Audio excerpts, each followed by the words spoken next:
Hola amigos and welcome back to another episode of La Vida Verde podcast. I'm your host Matthew Human here at Vida Verde. My guest this week is Tio Aaron Warshawsky. He is a doctor, a nature lover, a father, a husband, and a member of our Ecovillage here at the Tacotal Colectivo. He is also a fellow New Yorker, so things may get a little cringe. I warn you ahead of time.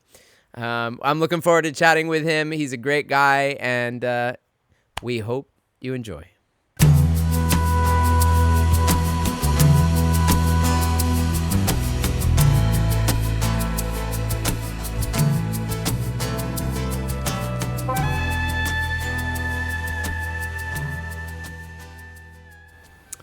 Tio, See? welcome to La Vida Verde podcast. Thank you, Mano. Appreciate it. Glad to be here. So let's just get it right out of the way. Why do we call him Tio? Why do you call me Tio? Well, for me, we know you as Tio because when you joined Tacotal a little over a year ago.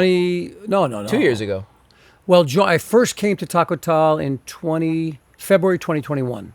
February of 2021. All right, so almost 3 years ago. Hang on a second. Yes, February 2021 is the first time I came here. Oh, it's been a while. Because my nephew, Lex, who was coming here with Cyril, right? Basically when he got here, I had planned on moving to Costa Rica the year before with my wife and daughter. And you already were planning? Not to here. We had enrolled my daughter in school in Guanacaste. We had rented a house for 2020 for her 9th grade. And that was the plan, take a year off, really, the value of getting my daughter into high school somewhere out of the U.S., really to experience another culture. And we took the year off, rented my house in the States, rented a house in Guanacaste, and then March 2020 came, and that was the end of that plan. Okay, right. So, yeah. So a few months later, Lex texted me and said, I'm in this place in Costa Rica. You've got to check it out. It's your vibe. Uh-huh. So that's how... Well, that says a lot about your vibe, dude. Yeah, if this is we're your vibe. I know, it can't be good. No, I'm kidding. Well, no, it's funny. It's like it's interesting to me because you're one of our, obviously one of our older members, but you actually are so young. Your energy is probably more My youthful. Maturity is probably lower than most people in Tacotal. Yeah, well, that's why you fit in with us. And it's not a particularly mature group either, so that's we're not not an overly mature group. No, for sure. It's not saying much for you, buddy. Right, I know. No, that's great. So I didn't know that story that you were already planning on coming here. And had you been to Costa Rica before? I was in Costa Rica, I think before you were born, actually, back in 1994. I was born in 1980. Okay. Freak. Well, you were 14. I was 14. You were 14, for Christ's sake. and I came down here for a few weeks. But truthfully, we always wanted to move to Latin America. Uh-huh. We had originally actually wanted to move to Mexico because my wife is an artist and very into Mexican culture. Mm-hmm. But things didn't work out in Mexico for various reasons, a lot of it having to do with just safety and that. And so Costa Rica was kind of like a Latin American country we can go to that felt a little bit more safe for to live in for a year with... keep my daughter going to school and all that. So and that's kind of... Why did you choose Guanacaste? Only because, my daughter's not fluent in Spanish, and so we needed a school that she could go to that could be English speaking. What was the school? Journey. Oh. So there's a Journey here, but it wasn't here then. No, and actually, so we just had 2 weeks ago, we had the Journey School founder, Christina, on here, Christina Rodriguez. Oh, no kidding. Not the original founder of the one in Guanacaste, but the one here in San Mateo. Okay. And she was explaining to us. So that's cool, yeah, because she said it was a U.S. school. Correct. They started down here. Because they have schools in New Mexico and places up in the States somewhere. Okay, very interesting. So we actually enrolled her in school. I mean, we were doing it. And then COVID happened. We were here we came back from our visit here, enrolled her in school in January 2020, and then when we flew into the airport in January, all these people were coming from China wearing masks, and we're like, what's going on? They're like, there's some kind of virus happening. We're like, oh, shit. Well, okay, whatever. And then a couple months later, we all know what happened, and that was the end of the plan. Wow. Yeah. So what did you do? You had a place rented, and you were enrolled in school? We didn't. We were enrolled in school. That went out the window, and we just didn't go to school. And we didn't actually have a place rented yet. We were close. We had looked at a couple places, and I had set up to rent my place in New York to pay for the year here. And, you know, COVID happened, and that was that. Wow. Yeah. And you mentioned, so yeah, we're both from New York. You're from New York, right? I'm from New York, yeah. Where? Born in Brooklyn. Born in Where all Brooklyn. good people were born. I'm not from. No. Okay. The Brooklyn That's Brawler. another subject. The Another Brooklyn subject. Brawler. I'm not from the city. I'm from Right. upstate, which you're currently more upstate. Correct. I You're live in- about an hour and a half north in the Hudson Valley now. in New Paltz. New Paltz, Yep. which is a college town. College town. I've driven through it. Actually, I stopped and had Beautiful. I got a coffee there one time. Good coffee. Yeah, in New nice Paltz. little place. It was a cool town. It's like It's very. cool. I remember there being a lot of hills. It's like a lot kind of of hills. Yep. it's in the. So it must be in like the It's in Catskills. the Schwangungs, which is like a smaller mountain, range near the Catskills. But it's a huge rock climbing. It's like a rock climbing vortex, actually. It's like a very famous place for rock climbers. Oh. And it's beautiful. I mean, we live right next to rivers and, very similar to here in a way. I mean, I'm totally into like river vibe and being in nature. And so it's kind of like a lot of what brings me here is the Machuca, truthfully. Yeah, and I guess the difference being obviously the 4 seasons they have there. Correct. And we have the 2. Correct. Pretty you much. You can't jump in that river for more than 3 months. Right. That's the thing. Right. That's the thing about New York. It's cold. It really is gorgeous. Ithaca is gorgeous. Gorgeous, Which man. is kind of the joke. It's like the Ithacas are a lot of gorges, which are like big, like rock gullies kind of Right. thing with big rock faces. It's an inside New York Yeah, joke. it is gorgeous. But it is. It's really beautiful, but Yeah. so cold. for Although half less the year. cold now than it used to be because of all the nonsense, what's Really? going on in the world. Yeah. It's noticeable. For sure. Less snow. It's kind of a bummer. I mean, there's, the cross-country ski season doesn't last because it melts. It definitely, we're in a zone where it goes above freezing more now than it ever used to. Even in my lifetime, obviously, Right. And that's actually, you're still, I think, even where you are, you're still south of where I was. I was Correct. in Utica, so it's like Correct. down. Down Yeah, and it's east, funny. yeah. New York City, like people don't know this, but like New York City is like this tiny little island in the very bottom the southeast of the state. Correct. And then New York is this huge state. It's big, yeah. Yeah. Okay. Yeah. So, but you're here now. So I'm here now. Welcome. Thank And you just finished building your house. Yep. I mean, dude, you came in with I'm really happy that you came in with the amount of passion that you did, because we've got people that are 15 years in that are like Yeah. still talking about one day. And Well- we want more people that are like gonna put their energy here and like it. So Right. yeah, what was that process like for you? Well, some of it is that I have fewer years left on the planet, so if I don't get it done soon. I doubt that actually. I think you say that jokingly, but Right, I think right. you're not. I think Oh, we'll see. yeah. See how that goes. But I mean, we just decided, I'm kind of how I do things. I mean, it's kind of like if I'm going to do it, I'm going to do it. So I'm not going to sit around wasting time or procrastinating. So yeah, we got the project cooking, and I built a very small casita, nothing too big, like Yeah. 600 square feet kind of thing, and still got some retrofitting to do. Mary, my wife, hadn't come down here.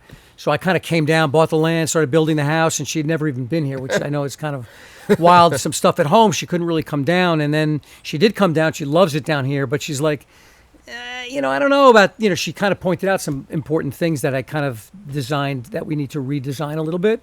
So I kind of agree with her. We need to kind of close it in a little bit. It's wide open.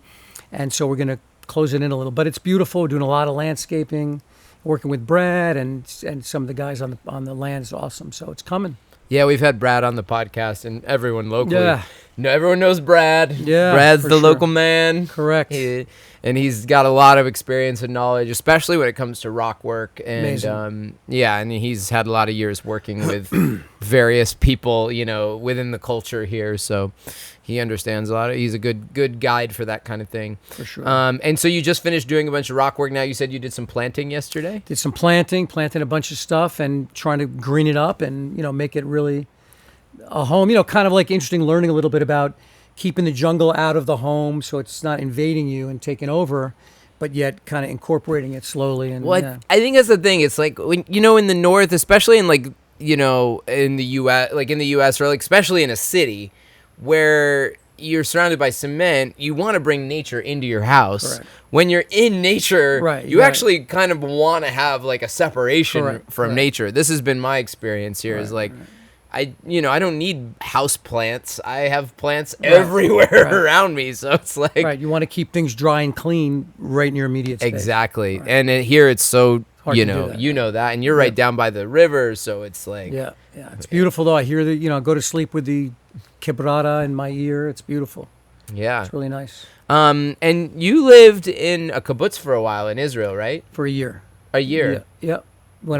Before you You're were not born. Israeli. Before You're from New York. Born, you said you're from, before I was 1975. born. I lived down there for a year. And what brought you you were interested in that kind of living, or? My parents at that time I was in high school and I wanted to get out of I grew up in Long Island, actually, not in Brooklyn, and so I wanted to just get out. Wait a minute, you've been lying to us this whole time. Brooklyn. No, I grew up. Sounds better to be. I was born in Brooklyn, but it's got definitely more cachet to say I grew up in Brooklyn. It makes me a little tougher. Long Island, you're not going to respect me if I tell you I'm from Long Island. I mean, you've already lost some respect for me just by me telling you that. I'm not gonna lie. I definitely, So I grew up in Long Island. I'm sorry to say, and so I wanted to just get out of my home, get out of my high school. I mean, who wants to stay in high school? So my parents said you can go live in Israel for a year and do something different. Birthright, was that part of not the birthright? No. This was birthrights. Really, you have to be older for birthright. This is just. It was a high school program for 10th graders, English-speaking 10th graders. So you get adopted by a family and you live in the kibbutz and you do the kibbutz stuff, which is working. It's a commune essentially. And then it was a real commune. It's lost a lot of its. They've kind of gotten away from that because we all know living in community can be very difficult. It can be, and we just had not long ago we had Nicole Reese on, who's an Ecovillage's this is her passion, is like studying eco-villages and what makes them work. And I mean, that was kind of one of the things that we discussed, is like the eco-village movement has kind of moved away from that kind of communism, sharing everything in common. Right. And I was even talking about Tacotal. I'm like, some things we don't want to do all together anymore. Like, we started off with this different passion where we definitely didn't want to live together like in a commune, but we definitely were more willing to share stuff. But and we still do share tools and certain things. But as time goes on, it's like we all want to gain the ability to have our own personal visions and bring our own communities, because we're not all necessarily running on the same vibe. I think it has a lot to do with necessity, too. A lot of the communal living in Israel, and I'm sure when you guys first started, is you have to share stuff because you can't afford to do it all on your own. And then when you can start to afford it, then I think the natural thing of I want my own. I don't want to have to make decisions with everyone else. I want to make my own decisions. Yeah, so it's true. It's kind of a natural evolution. That's a big part of it. Yeah. And do you have two kids? Two children. Yep. One is 35. He's not a really kid. He's not a children. He's a child, but he's a great kid, and this would be his vibe too. He lives in the north of New York. He lives in Potsdam. Okay. North of you. Yeah. And he's a doctor up there, and he's a passionate hiker and skier and outdoorsman. Married? Not married. Nope. Family? No. Nope. He's solo. He's got a new partner now. Come on down, bro. Yeah, he'll be down here. Bring your girl. Your dad's got a nice home. He's waiting for me to fix it up. He wants me to clear the bats out and clear all the spiders. No, he's an outdoors guy, but he'll get down here at some point for sure. Yeah, you said you told me he goes to rainbow gatherings. He goes to rainbow gatherings. He's definitely he was dumpster diving when he was in college. He's got that vibe for sure. Okay. So he's a great kid, and I look forward to him coming down. He'll love it. He'll love it down there. Cool. For sure. Look forward to meeting him. And he's a doctor, and you're a doctor. He's followed in your family. Yeah. I don't know if he's kind of like, it's interesting. He's an internal medicine. He works in an intensive care unit. Oh. And his mom, who's not my current. What does it mean, internal medicine? Internal medicine is like general internal like adult medicine for heart, lungs, kidney, everything internal. Okay. Not a surgeon, but just a general doctor for internal. Like he would diagnose, this guy needs surgery, maybe. Yeah, or you'd go to him when you have high blood pressure, or cholesterol, or whatever. But ICU is. I know, but he's in the ICU where he's dealing with people that are very ill. Okay. So his rap was, his mom's a psychiatrist, and I'm a dermatologist. So when he graduated med school, his rap was, now there's a real doctor in the family. That was his rap. Which, kind of, there's some truth to that, I think. Right? Hey, if you knew how many times on the thread in the Machuca Valley thread, there's like people going, I need a good dermatologist, and I always think, I'm like, if only Tio was here. Sorry, there's a mosquito. You don't have to hit me. Just that was blood, bro. Oh, I got okay, blood. sorry. There was blood there. Yeah, you want a good dermatologist? Because I didn't say I was a good Yeah. dermatologist. I just said I was a dermatologist. I believe you're probably a good dermatologist, and you showed me. I know you're like passionate about those boils and those gooey ugly things. Yeah, I love a good boil. Love a good boil. And you're still. We could put the video on the podcast. No, if let's you want. please not. Okay. No.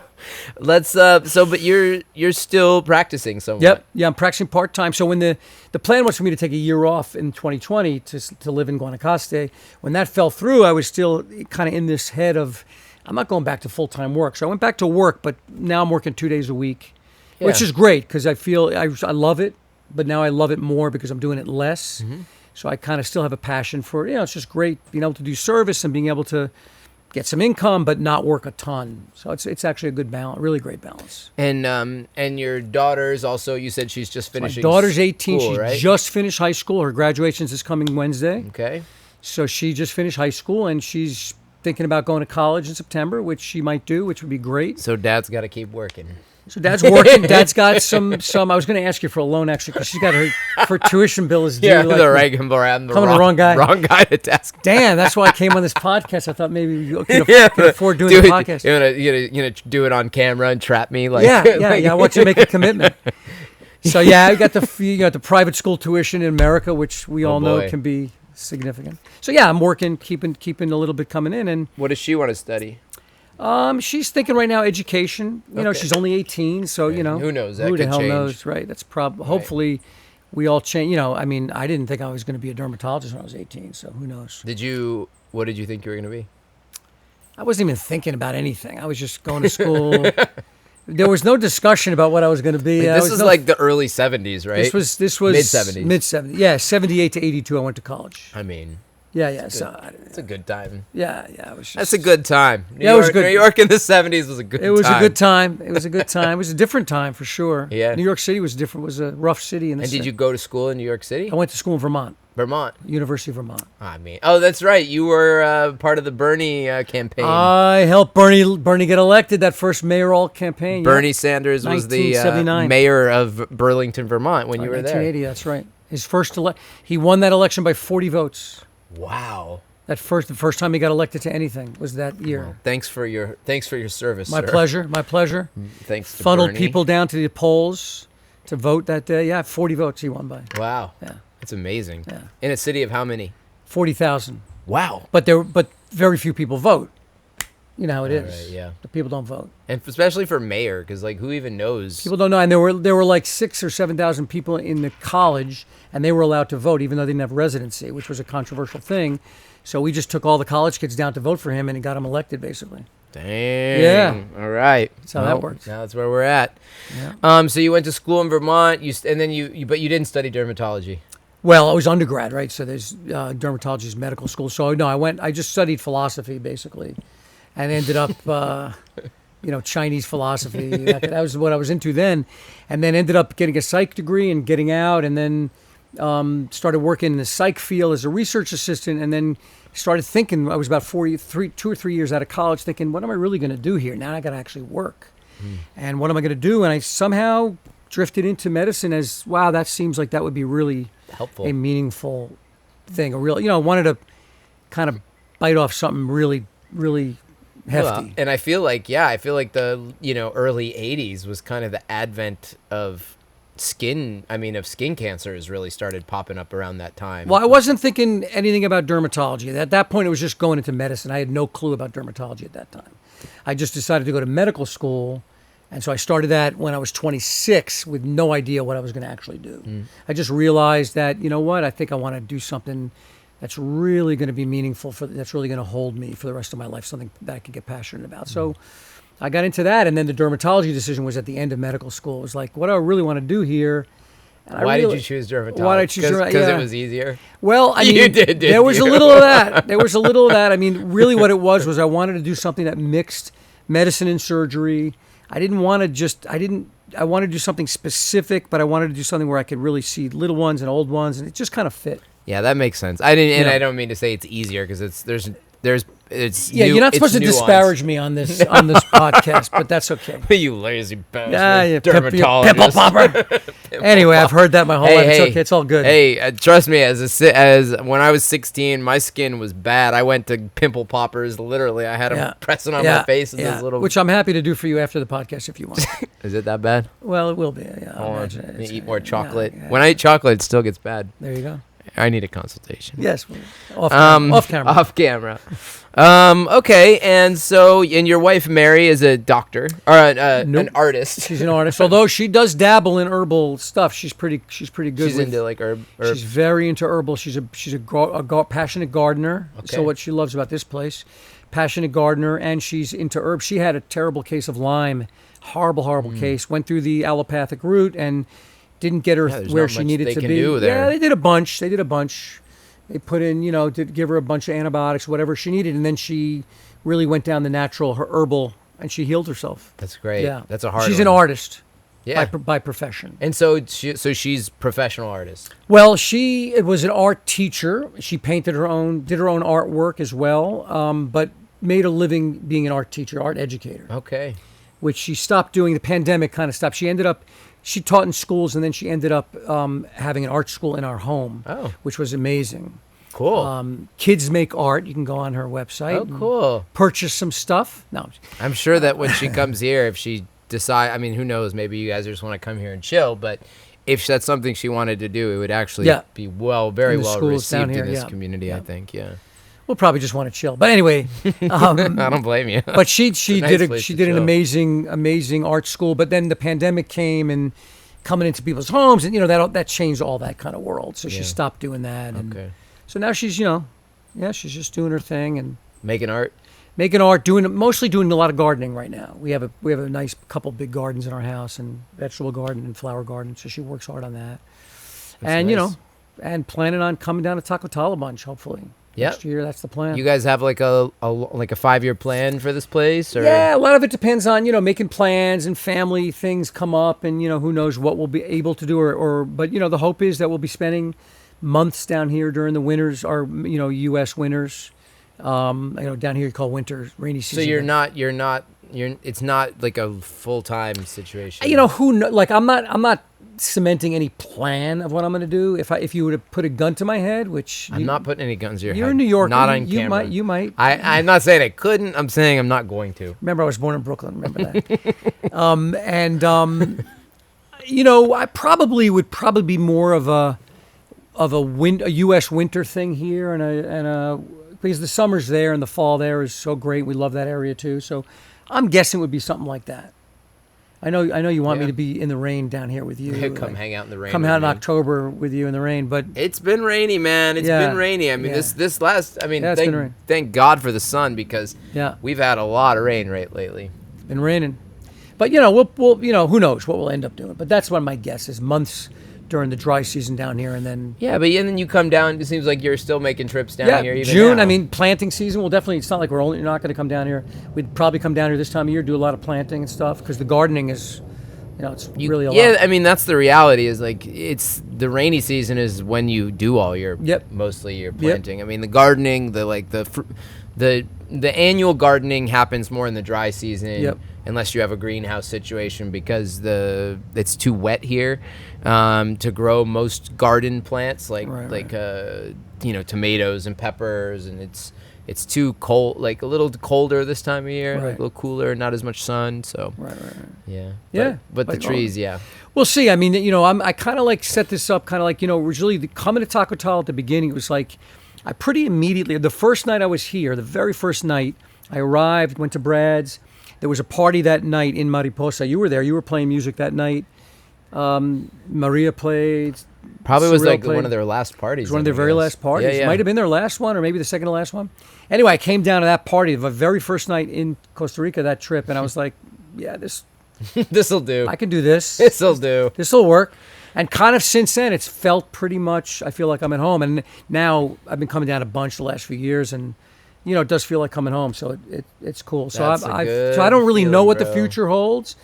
However I come down here, I think it's going to be good. Bro, I tell you, it's this It's all the. I got another one. Thank you. It's your foreign food. That's that happens less. The more time you spend here, then you get to watch them come to the.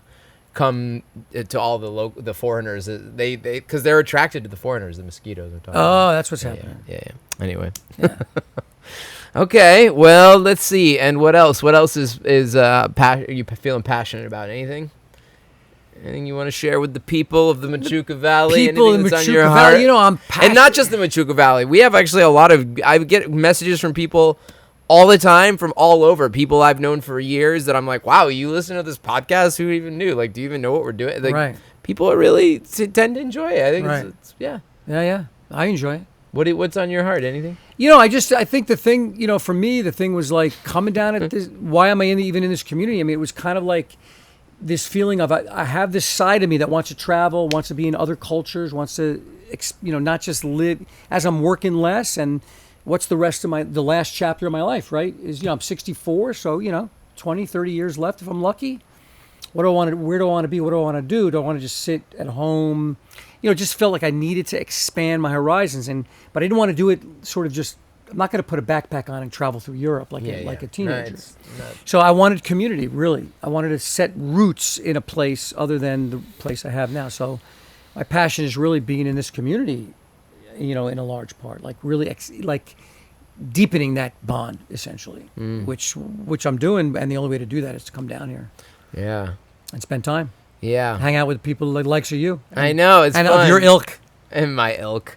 It's great, man. Yeah. Every time you come, it's great to have you here. And people. It's funny. I was somewhere with someone and they mentioned you the other night at some gathering. They're like, yeah, I ran into Tio and at the river the other day, and I was like, wow, like people know Tio now. You're becoming a known entity. Yeah, and Tio, it's kind of like that's my Costa Rican name because it's kind of I feel like I'm like Cher or Sting, or Madonna. Tio. It's kind of in that kind of thing. Yeah, I think of myself of like Cher or Madonna. This is there's no megalomania going on here. No. Not at all. No. Certainly not. No, I'm very humble, very so full of humility. I know, I love it. I know, bro. I love having you here, and I also want to just say, if it wasn't for you coming into our community at the time you did, a lot of the infrastructure we have now wouldn't have happened because it was like your coming in coincided with also like it gave us a big influx of money that we needed to put in all the infrastructure. So, I mean, you've been a major blessing for this community in more ways than you know. And I know we tell you all the time. No, you know what? But it never gets boring. It's it goes both ways because the community, for me, it's like I feel I'm getting back. I feel it. It's a two-way thing. So it's been, it's been easy. It's been an easy thing to do. A lot of love here, guys. A lot of love. For sure. Well, thank you, Tio Aaron Warshawsky. Thank for you, being on the Mano. podcast. If people, I guess you don't really know. I'm only pitching anything. People don't really need to contact you, but do you want to give some kind of? Don't contact me. Don't. I want to be alone in my casita. Leave the old man alone. Leave the old man to his machinations. You Probably don't if you from see Brooklyn. him, if you see him down at the river, though. Yeah. He come say hi. Absolutely. I'll be at the river if you're looking for me. Thank you, everybody. My name is Matthew Human. This is La Vida Verde podcast. We release episodes every Tuesday on YouTube, on Spotify, and Apple Podcasts, wherever you get your podcasts. I want to say thank you to EcoTeas. We are looking for new sponsors for this program. Hit us up if you've got something that would be in line with our vision here. We also have our Patreon, patreon.com/La Vida Verde podcast, where you can, I think it's like $5 or something you can join, and it really supports us. So please come check out our Patreon. We are on Facebook at Finca Vida Verde. We are on Instagram, Finca Vida Verde CR. And you can go to our website, fincavidaverde.com. We'll be back next week with another episode. Pura vida. Pura vida.